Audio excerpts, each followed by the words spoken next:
5 things you need to know about Calvin Kattar. On the first UFC card of 2021, Calvin Kattar will face Max Holloway. In his third UFC main event, the Boston finisher will face former featherweight champion Holloway.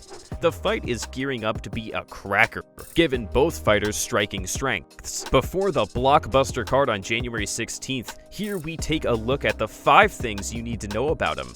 Number 5. Kattar headlined UFC's first ever Fight Night card on Fight Island. The UFC's Fight Island was one of the top ideas of the previous year. Kattar was given the opportunity to headline the event in what would be his first UFC 5-round battle. Kattar showed off his outstanding boxing talents against Dan Ige, a dangerous opponent. In the first ever Fight Island Fight Night show, he went on to win a decision. Number 4. Kattar's first main UFC event came in 2019. Kattar was set to fight Dagestani prospect Zabit Magomedsharipov in the main event of the UFC's Boston program in his hometown. Things, however, took a turn for the worst. The fight was rescheduled to take place in Magomedshapirov's hometown of Moscow. For the Boston fighter, it was a game-changing contest. Kattar showed late moments of brilliance after losing the battle by decision. Moreover, despite Magomedshapirov's strong start, things were turning in his favor. The outcome would have been quite different if it had been a 5-round battle, as the Russian was plainly tired by the 3rd round. Despite this, Kattar has won his last 3 fights in a row. Number 3. Kattar's UFC debut was uncalled for. Kattar was relatively unknown to MMA fans, despite his achievements in provincial circuits.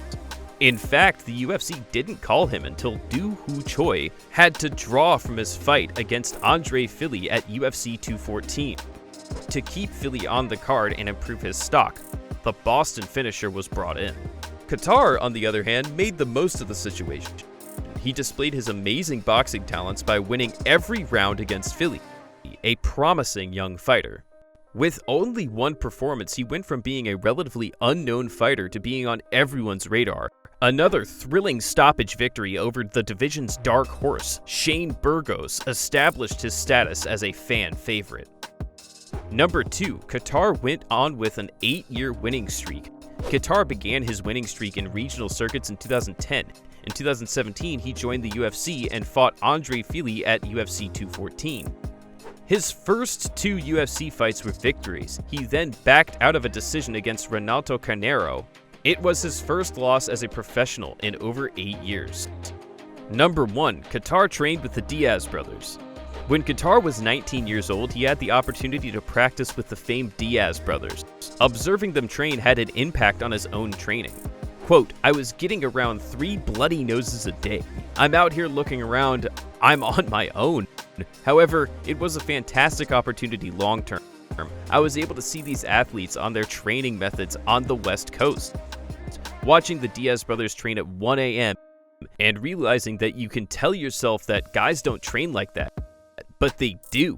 I was exposed to that, which was fantastic," Kattar remarked. Both Nick and Nate Diaz are MMA legends. Having the opportunity to train with them at such a young age created in Kattar a strong desire to advance in his career. What would Kattar's chances be if he faced Max Holloway? Will he be able to beat the previous champion for the biggest win of his career? Let us know what you think in the comments section below.